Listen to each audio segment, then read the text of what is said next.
All right, I think we are ready to start. So, Danny, I'll let you start the event. Thank you so much, everyone. Thank you, Uriel, and everybody that is here. We are very proud to be today in Julio Azul. And as Uriel said, good morning and good afternoon to everyone and welcome. On behalf of Fin de la Esclavitud, AC, it is a privilege to welcome you to this important conversation as part of the Julio Azul campaign in collaboration with It's a Penalty. My name is Daniela Santibáñez. I have been a professional in the tourism industry for the past 22 years and a clear advocate and volunteer with Fin de la Esclavitud for the past 4. But again, we have united as the passion exists between my consultancy with digital citizenship and the awareness of the digital world that Fin de la Esclavitud reminds us we need to respect and protect. Thank you for being here and for choosing to dedicate your time to an issue that is often hidden in plain sight. Yet, it affects millions of people around the world, and this is just called plain and simple human trafficking. Travel has the extraordinary power to connect cultures, to create opportunities, and to transform lives. But the same system that enables people to explore the world can also be exploited by traffickers. This reality places the travel industry in a unique position, not only to recognize the signs of exploitation, but also to become a powerful force for prevention, for protection, and for hope for our loved ones and our family. Today's panel is not about creating fear, it's about creating awareness. And it's understanding that every travel professional, whether you work in airlines, hotels, tour operations, destinations, transportation, or travel agencies, has the potential to make a difference. Sometimes, if you recognize a warning sign, if you can ask the right question, or know how to report a concern, it can change the course of someone's lives.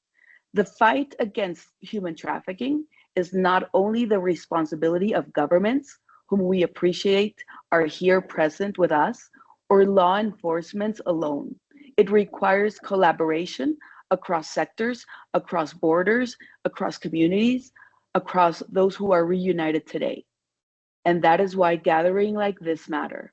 Together we can build a travel industry that is not only exceptional in the experiences it creates, but also unwavering in its commitment to protecting human dignity.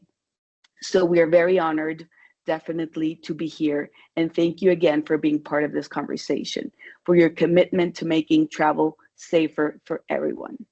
And before we begin today's conversation, I would like to take a few minutes to introduce you to an initiative that has become more than a campaign. It has become a movement. Julio Azul, or Blue July, was created by Fin de la Esclavitud in Mexico to transform July into a month dedicated to preventing human trafficking through education, awareness, and community action. Around the world, July 30th is recognized as the United Nations World Day Against Trafficking in Persons. Several years ago, we began by illuminating some of Guadalajara's most iconic landmarks in blue and supported by the UN Blue Heart campaign. But Diana Flores, our leader and the founder of Fin de la Esclavitud, quickly realized that one day was simply not enough to address one of the world's fastest growing and most profitable crimes. And this year, we are very grateful that Uriel Raigosa leads the way, supported by Cassandra Murillo and the whole team. So we ask ourselves, what if instead of one day, we dedicated the entire month to prevention? That simple idea became hashtag Julio Azul. Today, Julio Azul is recognized as one of the only campaigns in the world that mobilizes communities throughout all 31 days of July through education, sports, art, culture, business, and civic engagements. What began in Guadalajara has grown into an international movement. We are proud to be here today with It's a Penalty. Over the past few years, organizations, universities, businesses, government, schools, sports clubs, and civil society, we all have joined together across 18 countries and more than 150 cities, reaching over 40,000 people through hundreds of awareness activities. More than 110 partner organizations have collaborated in organizing over 300 events since the campaign began. But this year, Guadalajara once again serves as one of the campaign's central hubs. Throughout the month, our city will host more than 60 events, free and open to the public, while others will be available online like today, so people from anywhere in the world can participate. But you may join a lecture, a painting class, a dance class, and knowing our information can be addressed in creative ways, you can reply. These activities include expert webinars or conferences, film forums, digital campaigns. Every event has the same purpose: helping people recognize the warning signs of human trafficking, understanding how to prevent, and inspire every citizen to become part of the solution. So the 2026 campaign also embraces the theme Zero Tolerance for Exploitation, aligning in the movement of the FIFA World Cup to remind us that the major international events also require stronger vigilance and greater collaboration to protect vulnerable populations. Human trafficking cannot be solved by one organization, one government, or one country. It demands partnerships across every sector. Whether you choose to attend, volunteer, or share this information, start conversations within your own community. Reflect on how to change, how to be part of this. We can ensure July becomes more than a month of awareness. It becomes a month of action, collaboration, and hope. Thank you for joining us and becoming part of Julio Azul today, July 8th, 2026. And now let's pass to our guest presentation, Elizabeth Speller. She is the Advocacy Director in the UK for It's a Penalty, passionate protector of human rights, specialized in prevention of violence and the promotion of gender justice, a campaign researcher and advocacy professional with extensive experience working in international civil society organizations. She has a strong interest in the design and implementation of awareness campaigns, public policy analysis, and development strategic advocacy programs. And thank you for your initiatives that promote education and prevention and social change today. Here you have with everybody, very excited to listen to your words, Elizabeth Speller. Thank you, Daniela. And thank you everyone for having me here today, coming at you from the UK, where we're actually experiencing a heat wave, so it's quite hot, which is new for us. So I, as Daniela has said, I'm Advocacy Director for It's a Penalty, based in the UK, but we work globally. And I'm really thrilled to be sharing today about human trafficking and the tourism and travel sector, and sharing how those are linked, the relationship between the two, as that is how a lot of our work, what a lot of our work covers, those two subject matters. So just as a bit of a background to It's a Penalty generally, we exist to build a world where no one is vulnerable to abuse, exploitation, and human trafficking. And we aim to achieve that through running global and local campaigns around major sporting events which harness the power of sport to prevent human trafficking, abuse, and exploitation. We have been lucky to be working with Finless Gratitude now for a couple of years on the FIFA 2026 campaign that is currently running. And that is how our campaigns are built, as collaborations with local NGOs all around the world, but also with the travel and tourism sector, the sports industry, and other kind of key stakeholders to increase their reach and impact during those events.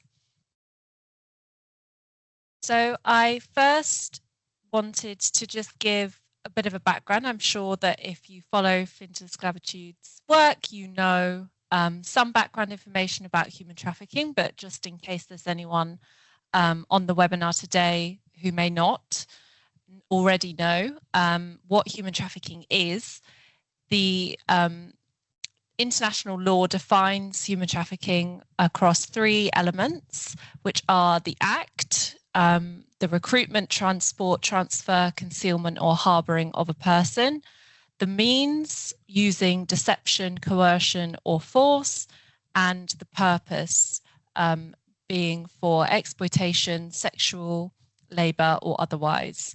For an adult, all 3 must be present in order to be defined as human trafficking.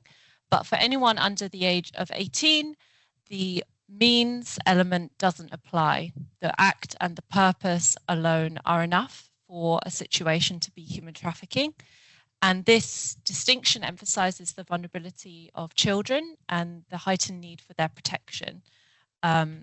So recognizing all of these elements and how they take place is crucial for identifying and combating trafficking. In terms of forms of what human trafficking is and how it manifests, we can see 3 most common forms that take place relevant to the topic that we're talking about today in the tourism and travel sector, but they are also the 3 most common forms kind of worldwide. The first is sexual exploitation, and this is when someone is manipulated or forced to engage in sex acts in exchange for the material gain of another or another benefit.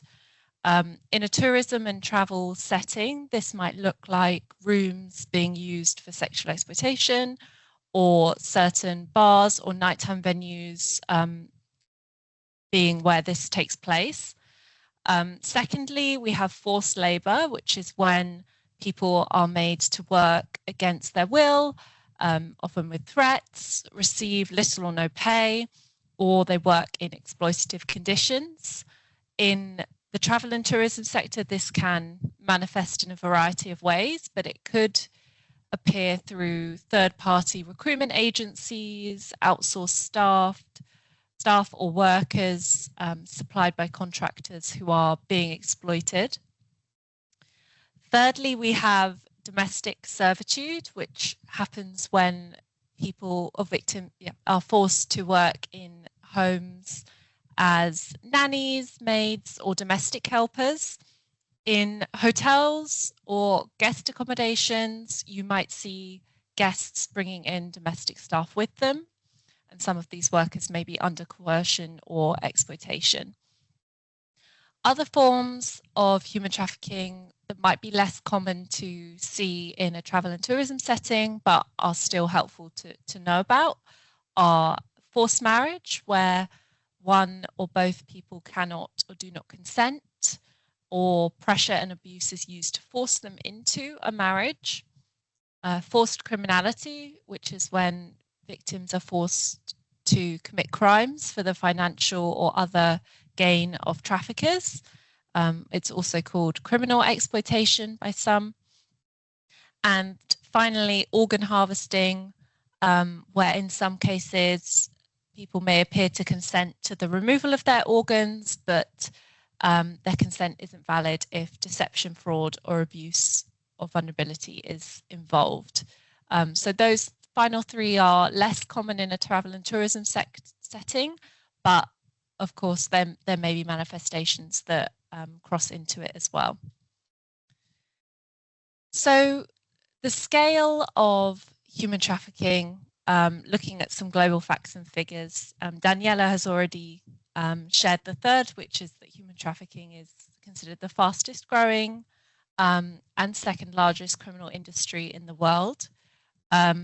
An estimated 50 million people are trapped in what is defined as modern day slavery around the world today. And it's estimated that traffickers generate $236 billion every year from forced labor and sexual exploitation. We know, therefore, that the scale of human trafficking is immense, but we also know that it is hidden, and this may not even be its full scope. We are aware that only 1 in 100 trafficking victims are ever identified. And so we can see that this may just be the tip of the iceberg, so to speak. But it emphasizes how important awareness is and education and knowing what to look for and how to identify it, whether that's what's happening around you or potentially to you or someone you know. And so that's why events like today are so important, because it is only through awareness and education that we can begin to tackle this enormous issue. So why are we talking about tourism and travel in relation to human trafficking and exploitation? That is because the travel and tourism sector is recognised as a very high risk industry for human trafficking. This is through the global reach of the industry, the mobility within it, and also the anonymity. We know that hotels in particular are susceptible to exploitation taking place in them. Polaris, which is a US organization, reported that 75% of trafficking survivors had contact with a hotel or motel during their trafficking experience. We know as an organization, we have worked with several hotels and accommodation providers, and they share those same concerns about human trafficking and exploitation taking place inside their venues, also within their supply chains. Systemic issues within the industry also mean that supply chains and workers' rights can also be an issue within the travel and tourism sector. We've seen that in the UK, 14% of labour exploitation cases have taken place in hospitality settings, so in the travel and tourism sector. So we know that that is a large proportion of cases identified as taking place within the industry. The tourism and travel industry also has a unique role to play due to its vast reach, and it's therefore in a crucial position to identify, disrupt, and protect against human trafficking. And that is particularly why we, as an organisation and our partners, work within the travel and tourism industry when looking to address human trafficking and exploitation on a global level. You might be thinking, why do It's the Penalty specifically run campaigns around major sporting events? And for us and our partners that we work with, these major events create a platform that can be used to reach people with key information about human trafficking and exploitation, which is something that we know happens year-round in every community, city and country. It is not only happening when a major sporting event is about to or is taking place. But we do also know that a major events taking place in any city or country may increase the potential for risk of exploitation. And why is that? The reasons are listed on the screen. So we know that traffickers are strategic and they can look for environments where they can blend in. So a surge of visitors, an influx of thousands of people coming in advance of and during an event can create those opportunities for traffickers to blend in. More people and tourists in a city can also increase the demand for exploitation, whether that is through preparation for an event, such as in building venues, in labour exploitation, hotels, staffing, in preparation, but also during an event, potentially for sexual exploitation or criminal exploitation. We also know that there is high pressure on tourism and travel services when they are busier, and there is a higher chance for traffickers to slip through the gaps in terms of the monitoring and identifying risk. Again, when there are more people in a city, people are more anonymous. Visitors who are unfamiliar with a city or local culture may be easier targets for exploitation or as a demand for exploitation.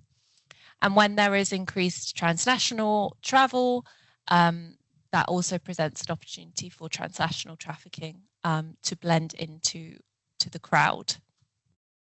So that's why we work around major sporting events and why awareness initiatives such as ours and others are important and targeted towards them. When we look at major events, we're really looking at a connected ecosystem of airlines, airports, transport, hotels, venues, and cities. And our campaigns focus on these travel and tourism touch points because they are key points where exploitation can both occur and be identified. And we work with partners across this full pathway to increase awareness and strengthen the ability to recognise and respond to concerns. Our idea is that if people are across the journey are more informed and confident to act, exploitation becomes much harder to go unnoticed. And each touch point matters upon this journey. Our concept is that if all of these touch points follow the journey that someone may be taking as they come into a city to attend an event, but also as a tourist day to day as well. It is really important for us that we hear from people with lived experience when it comes to being trafficked. And we've had several survivors and people with lived experience that we've worked with share how the travel and tourism industry played a role or overlapped with their experience of trafficking, much like that Polaris statistic from earlier in the presentation. We know that a lot of people who are being trafficked or exploited do interact with the travel and tourism industry, particularly in hotels. So this is these are the words of Dominique, who's a survivor advocate that we've worked with. She has shared that in hotels, her trafficker always looked for a staff member that he could pay off so they could turn a blind eye to what was really going on. I had no identification, no social security card, no birth certificate, another form of control with traffickers, so I wasn't able to put my name on the hotel room. He knew that in the smaller hotels, law enforcement would go to the front desk and ask for a list of names of people who stay there. No one would find me. In larger hotels, it was all about painting a facade that you're just this happy couple. You're in town, you're here to enjoy the festivities. You know he's creating great conversation with them to distract them from the fact that I don't have any identification. If I'm trying to give any signs of human trafficking or what's going on, they will completely go unknown because we're just a happy couple in town and we're just here to have some fun. So we know from what Dominique has told us and other survivors who shared their experiences that traffickers often manipulate or pay off hotel staff to create blind spots. Victims may not have identification, as traffickers use that to maintain control, and they are therefore invisible. This makes it harder to trace or help someone without careful observation.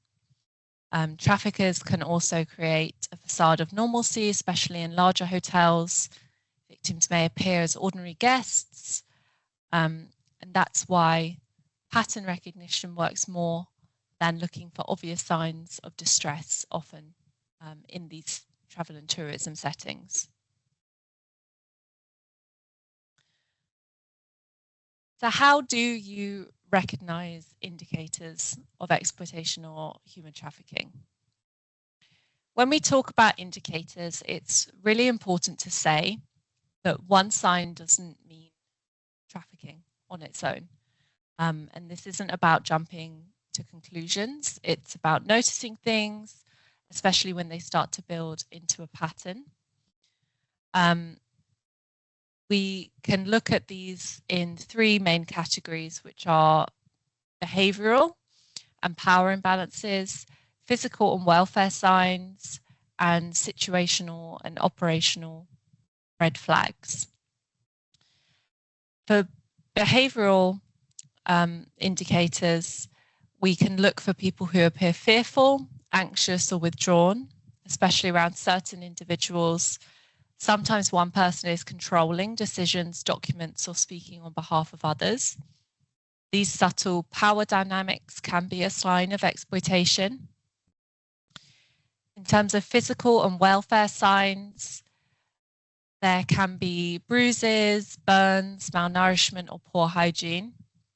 Staff or guests with limited possessions, who are always wearing the same clothes or showing exhaustion, may also be indicators. Tattoos or markings can sometimes indicate control or ownership. In situational and operational terms, this may be, particularly within travel and tourism setting, an unusual pattern in bookings, last-minute groups, cash payments, or multiple people under a single name. This could be isolated rooms, frequently changing rooms, or guests or staff who lack identification or move often between locations. Seeing one of these things doesn't automatically mean trafficking is happening, but noticing patterns or multiple indicators together is important, and victims can appear in all kinds of settings, workplaces, hotels, restaurants, casinos, private rentals, and more, obviously just even beyond the travel and tourism sector as well. This is a summary of the four highest priority indicators that we've seen and have been advised by local organisations that we've worked with in a variety of campaigns. Just to recap the potential indicators, any presence of one of these indicators is not indicative of human trafficking and exploitation taking place, but if they are found together, and there is a fuller list of indicators available on our website, our webpage, it's penalty.org. These are some that may indicate human trafficking is happening. In terms of specifically in the travel and tourism sector, there are four main areas that are relevant, particularly in the industry. And this is booking patterns, unusual guest behavior and requests, power imbalances and controlling behavior, and staff welfare. Now, I've covered booking patterns and power imbalances in the last couple of slides, but just to go over unusual guest behavior and requests, this can include guests receiving many visitors at odd hours, paying in cash, or making requests involving minors. Those can be warning signs. And staff welfare, staff could be showing signs of abuse, exhaustion, or restricted freedom. They may have limited possessions, repeated addresses, or unusual travel arrangements. These are all additional red flags. People working within the supply chain in travel and tourism, agency staff, outsourced contractors, seasonal workers can also be victims. Particularly if third-party staffing agencies are used, which is very common in the travel and tourism industry sector. And that's why due diligence is so key within these supply chains. It's also important to recognise that when concerns involve minors and children under the age of 18, the level of risk increases significantly. These are just a few child-specific potential indicators of trafficking, but we advise people, if you suspect something is happening, to look at how the child is presenting. Are they acting unusually quiet, anxious, or withdrawn? Do they avoid eye contact or seem unable to speak for themselves? Sometimes they may not even be sure where they are or what's going on. It's also key, if they are with an adult, to pay attention to them. Are they controlling the interaction, speaking on behalf of the child, or not allowing them to be alone? In a hotel setting, you might also notice behaviours like refusing housekeeping or limiting contact with staff. Child indicators require particular sensitivity, of course, and people may feel less certain and confident about raising a concern in this area. But just to share some potential indicators, and as I said, there are more available on our website, itspenalty.org, for a full list of potential signs. So to tackle the issue of trafficking within the travel and tourism sector, the approach needs to be multifaceted and involve everyone from frontline staff to the public. And we see that there are 4 areas where the travel and tourism sector can make significant strides in combating human trafficking and exploitation. Firstly, as I've just gone over, education is key, and building that awareness within the travel and tourism sector staff and management is crucial. So that is primarily achieved through frontline staff training. These are the individuals who interact most frequently with people who are traveling, and they're therefore in a prime position to spot potential indicators of trafficking, including staff in hotels, at airports, in transport hubs. By equipping these people with the right knowledge and skills, we can ensure that they can identify and report suspicious activity more effectively. Next, in line with our campaigns and our ethos behind them, we think public-facing awareness content is critical, and the travel and tourism sector is a wonderful partner to have in spreading that reach of information. This can involve using posters, videos, and social media campaigns to educate the public. At It's Penalty, we work with athlete ambassadors to significantly amplify our messages. And these efforts are not only to raise awareness, but also encourage those traveling to be vigilant and report any signs of trafficking. Furthermore, promoting hotline numbers is essential, and integrating these into travel touchpoints ensures that both staff and those traveling have easy access to reporting mechanisms. And finally, working with supply chain and modern slavery risk consultants can help businesses identify and mitigate risks within their operations. They must be proactive in addressing these risks to ensure that ethical practices are maintained throughout the industry. We have a practical example of how the tourism and travel sector can actively combat human trafficking. And this is from our partnership, our long-standing partnership now with Booking.com, which really showcases a commitment to training and awareness, which, as I've said, are crucial for the fight against human trafficking.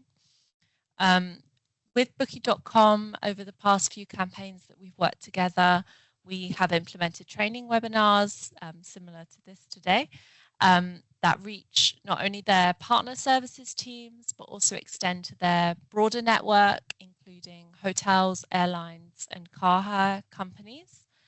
And that ensures that a wide range of those in the industry are equipped to recognize and respond to trafficking indicators. So it's a powerful example of how organizations can collaborate with the travel and tourism industry to lead to meaningful change. So I just wanted to cover off in my final few slides here about how to report, and in case anything has come up in today's presentation, what to do. So we recommend, if there is immediate danger, to always prioritize safety, and that is to call your local emergency number straight away. If you suspect someone may be at risk of exploitation, we would always encourage to support through appropriate channels, such as a dedicated hotline or safeguarding service. However, it's important to recognize that individuals may not always be ready or willing to seek help, and fear of retaliation, control, or monitoring is very common. And in those situations, support might look different. This can include discrete awareness, careful observation, or ensuring concerns are passed to trained professionals rather than that direct intervention. As I've said throughout this presentation, within the travel and tourism industry, the staff are on the front line and often an extra eyes and ears on the ground, and they may notice small behaviors, patterns, or inconsistencies that others might miss. So that's why staying vigilant is key in these steps, even if direct action is not taken. So we would always advise to do reporting safely and responsibly. Firstly, we would say to assess the situation and always put your safety and the safety of others first. Avoid confronting anyone who you suspect may be a trafficker. This could escalate the situation and put victims or yourself at risk. Instead, focus on observing, documenting, and reporting through proper channels. Secondly, gather information. It's always key to try to collect details about what's been observed, to take notes on descriptions, behaviors, locations, times, or any patterns that you notice. And the more accurate and factual your notes, the better equipped authorities or support organizations will be to respond. And finally, report. If you do decide to take that step, reports can be made anonymously, confidentially, and discreetly. Your identity does not have to be disclosed, ensuring your privacy and protection as the one reporting.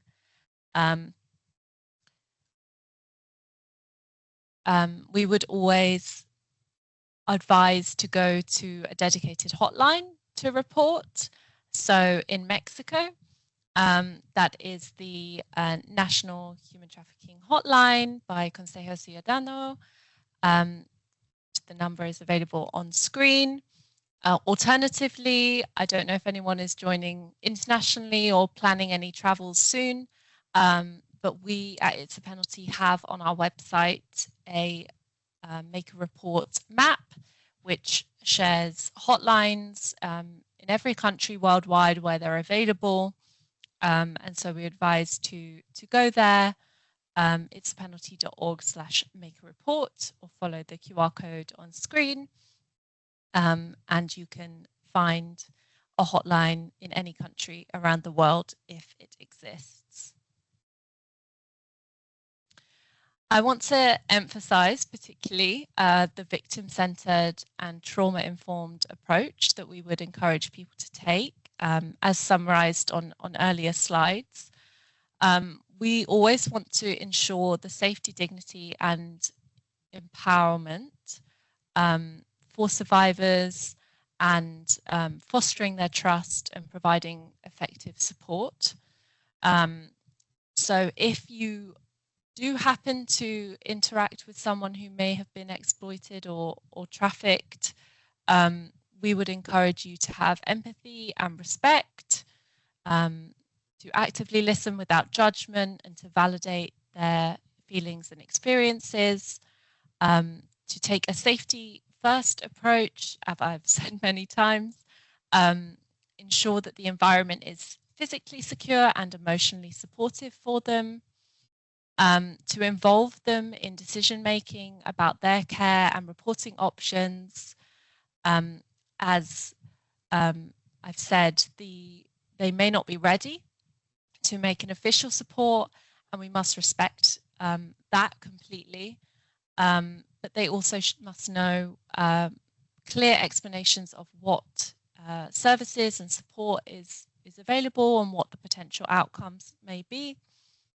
And finally, confidentiality, where information sharing is limited to only those directly involved into the support or investigation, and they feel safeguarded, their privacy protected at every stage. So I have reached the end of my slides quite quickly. I apologize if I was talking too quickly. I would really welcome any questions that anyone might have that maybe I haven't covered, or any points that it would be good to get clarification on about how human trafficking and the travel and tourism sector interacts, and also how we approach the issues. These are just some final call to actions. I would advise, if you do work in the travel and tourism sector, in order to begin that journey to addressing human trafficking and exploitation within the industry and within your role in the industry.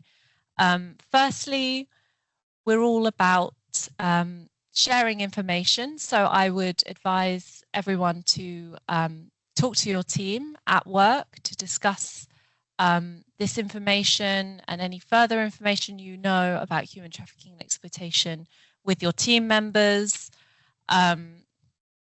When people work together and share information with each other, patterns and behaviours can also often be recognised even easier, and that is always beneficial to be sharing concerns as a team. I would also advise to take notes of any suspicions, if there are any, to always trust your instincts, and call a hotline if you suspect something is happening. Ask for advice. They are experts. They will be able to provide guidance on any concerns and let you know whether they will, advance the report if that is something that's happening in terms of human trafficking and exploitation. And finally, even outside of the travel and tourism sector, as we all know, human trafficking and exploitation takes place across all areas of life, unfortunately. And so I would encourage you to share information about this within your circle, within your family, within your friends. Talk to them about human trafficking and exploitation. Look out for if anyone you know may be experiencing, indicating some signs of exploitation, and help that awareness spread throughout your community. We always think that people coming together is the way that we will make a difference, and sharing this information as wide as possible really helps make an impact. So with that, that is all from me, apart from if anyone has any questions. I would, if you'd like to, please follow It's a Penalty on our social medias on the screen. And that QR code leads to our webpage, which, as I said, has a lot of further information as well as the information that Fin de Esclavitude provides on their site. So thank you so much.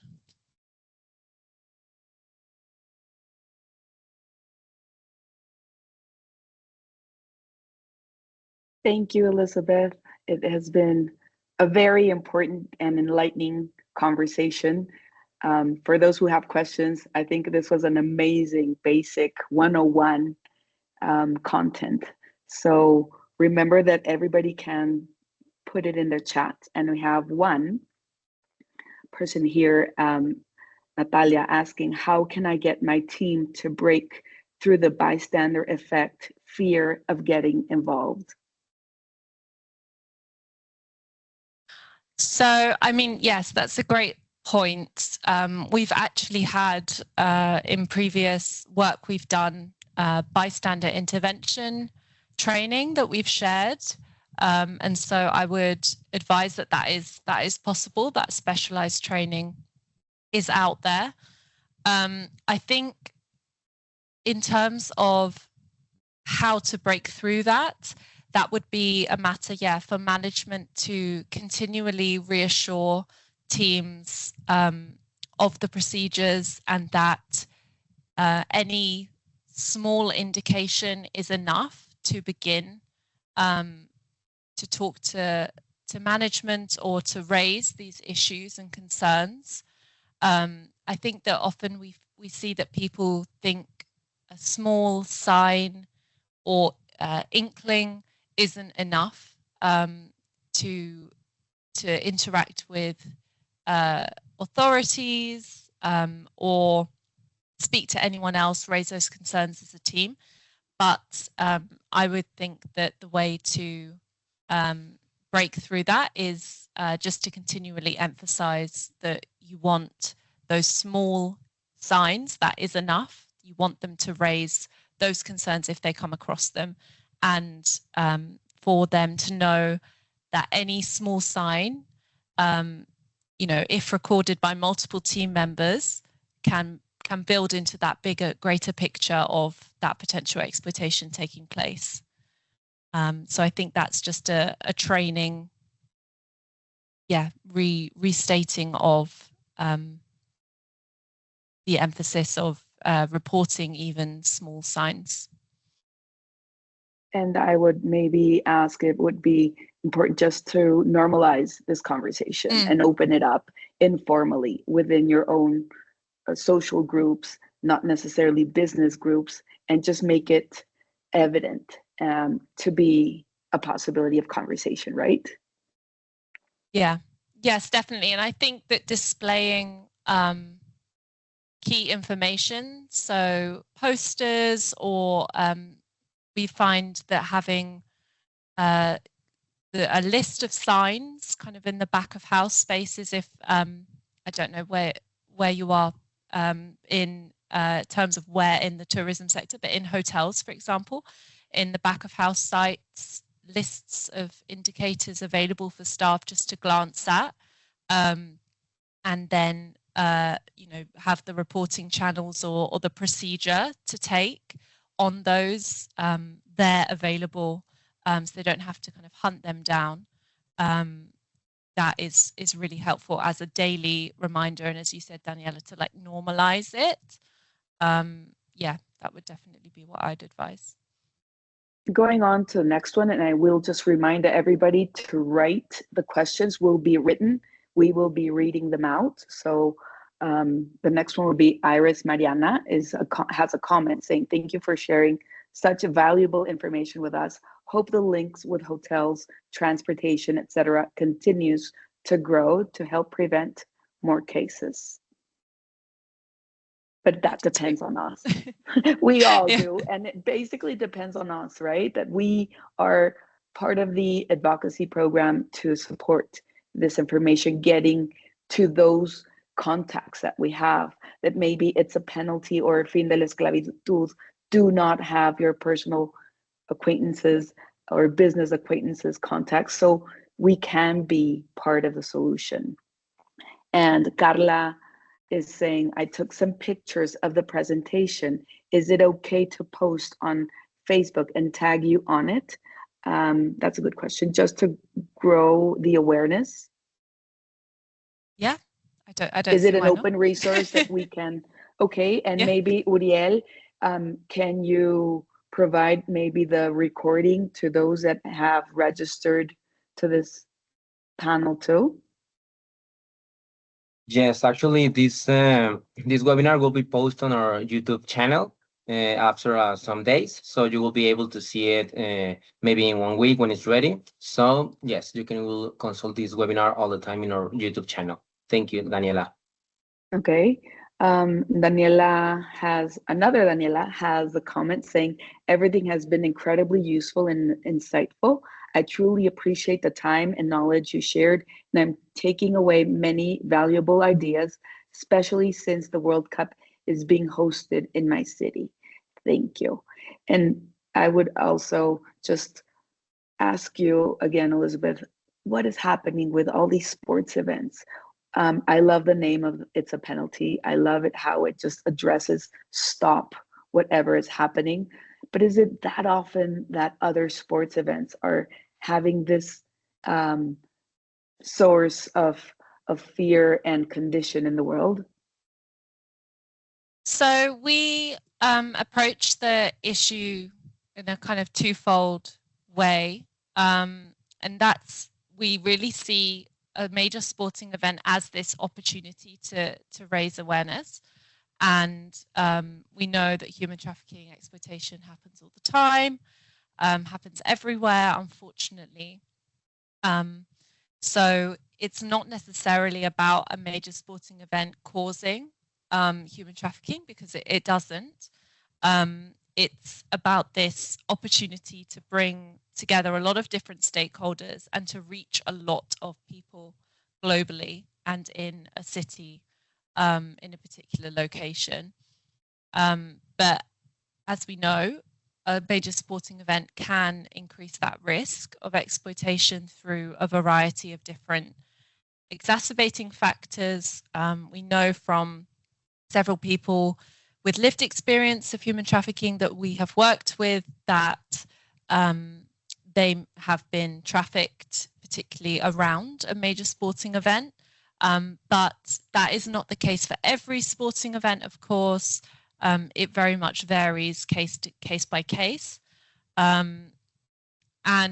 we also know that where lots of people are coming into a city, venues need to be built in advance. There is a lot of risk of labor exploitation as well as sexual exploitation and many other forms. So yeah, it's really a critical moment to reach a lot of people, and also work with the amazing partners that we do, the amazing athletes and sports people that we do, to draw attention and put a different spin on the issue, which is so horrible to think about. It's human trafficking and exploitation. It's, you know, a very uncomfortable topic. It's very sad. A lot of people want to ignore it completely. But we find that when we tie it to a major sporting event, it almost softens the message, and it generates interest to it, as well as being linked in the ways of that potential kind of risk exacerbation as well. Mm-hmm. Yes, so important to consider. And then think that our work needs to be much further away after any event, any sports event happens. This needs to be provided with empathy and professional information beyond these dates that we are just living right now. And going back to the World Cup, we have a comment from Osvaldo saying, hi, Elizabeth, in the context of the World Cup, first of all, there are no hard feelings of England defeated Mexico. I heard English visitors had a great time. This is the bright side of international events. But now, on the dark side of human trafficking, my question is, when do you or do your campaigns, when are the reports that effectively rescue victims? Most of those reports on your data, where do they come from the most?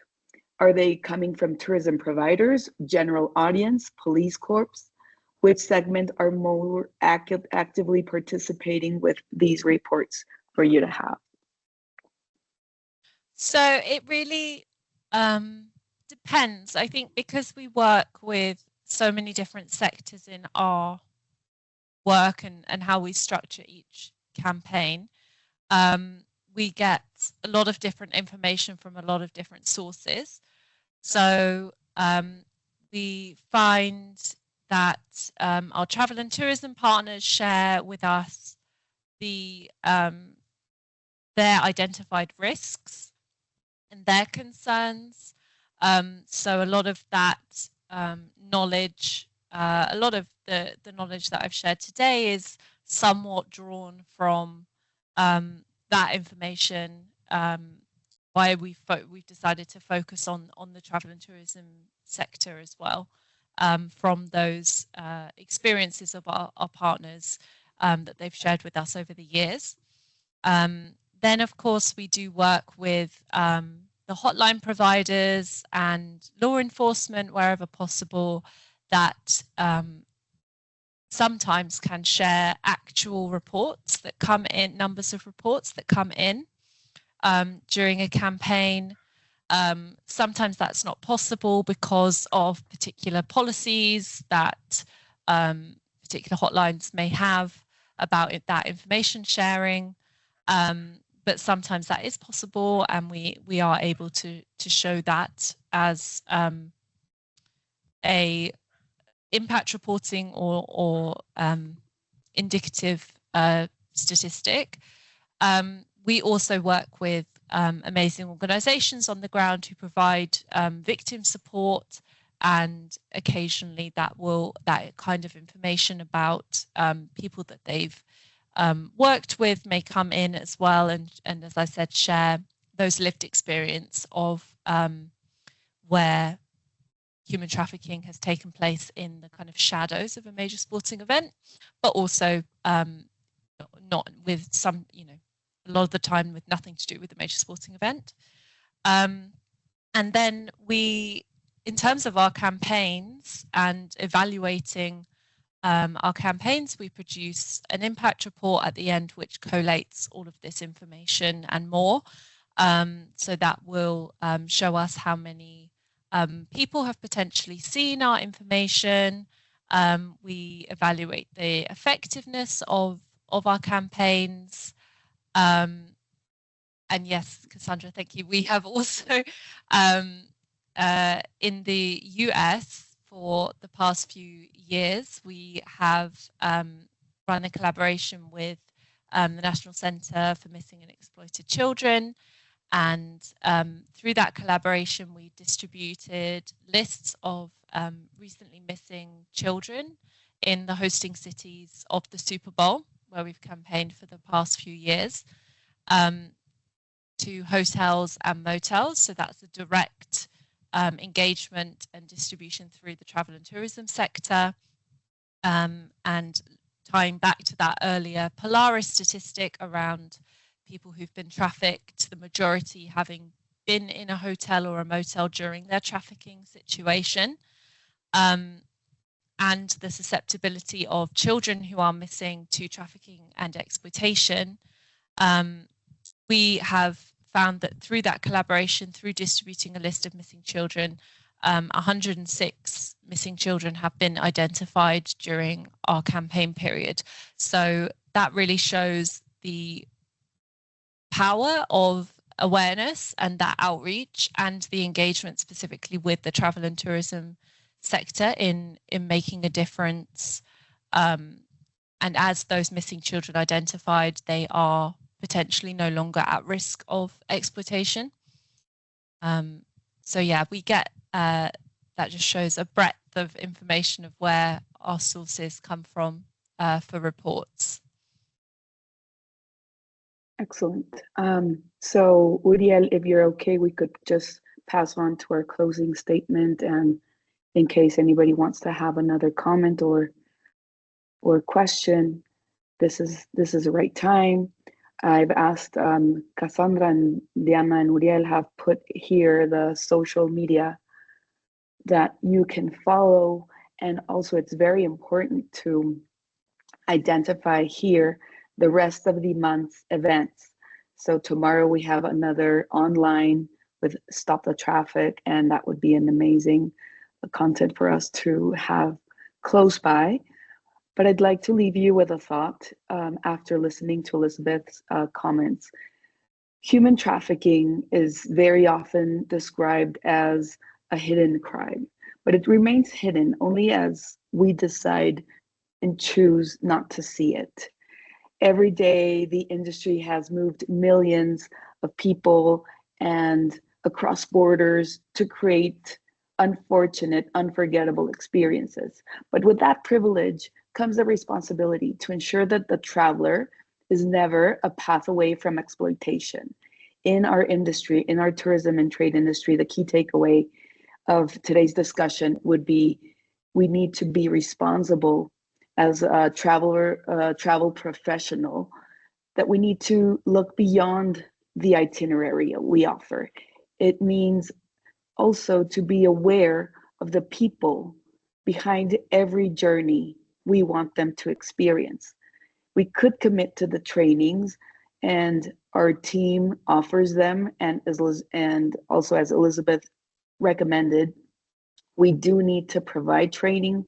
We are open, we are available. Reach out to request. We visit your institution, we visit your social gathering, and we could strengthen also our policies. One of the comments that we had in an event yesterday was that it's also difficult to implement the policies that are existing.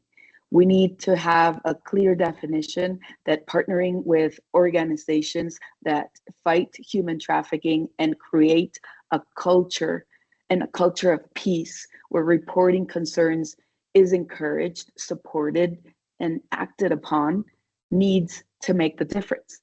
On behalf of Fin de la Esclavitud AC and our partners at It's a Penalty and everyone involved in Julio Azul, all the volunteers that Fin de la Esclavitud has in Mexico, generally speaking, and beyond the borders, thank you for being part of this important dialogue. Your presence here today is more than attendance. It's an invitation of commitment to becoming part of the solution.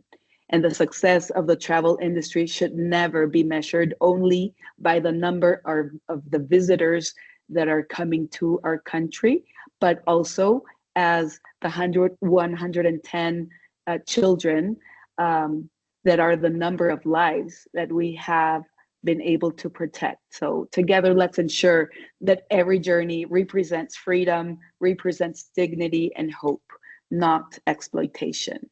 We thank you very much for being here today, Elizabeth. It has been a pleasure to sharing this panel or this discussion of a forum with you. And I pass it over to Uriel so he can officially say the final farewell. Thank you so much, Daniela, for that lovely and emotional speech. Thank you so much, Beth, for joining us and for dedicating your time and your expertise to talk about a little bit about this problematic. So I definitely believe that what Daniela said before, that we need to join forces and try to speak about this problematic. So as they say, trafficking feeds from the silence. So if we start to breaking that, we can start to see more stuff, and we can start to gather more people to fight against that. And we don't need to be superheroes. We don't need to be investigators. We don't need to be police officers. So we can do everything, and we can do a lot from our side and from from our part. So thank you so much for everyone who joined to this webinar. So please remember to follow Fin de la Esclavitud social media. So we will be keep posting the rest of the events. We have one tomorrow. We will have one the Monday, also that is virtual. We will have one the Wednesday. We will discuss topics like these missing people here in Mexico with the Seeking Mother Collective. That will be amazing. That will be in Monday. The tomorrow one is going to be with Stop the Traffic. And also we will have one to speak about the relationship between pornography and human trafficking on Wednesday. So please follow our social media, keep an eye on it and our stories, and please join us to the rest of the events of Blue July. So thank you so much again, and I wish you a nice evening in your case, Beth, or the ones who are joining from UK or other part of the world, and a nice day from the rest of the attendees that are here based in Mexico. Thank you so much. Thank you.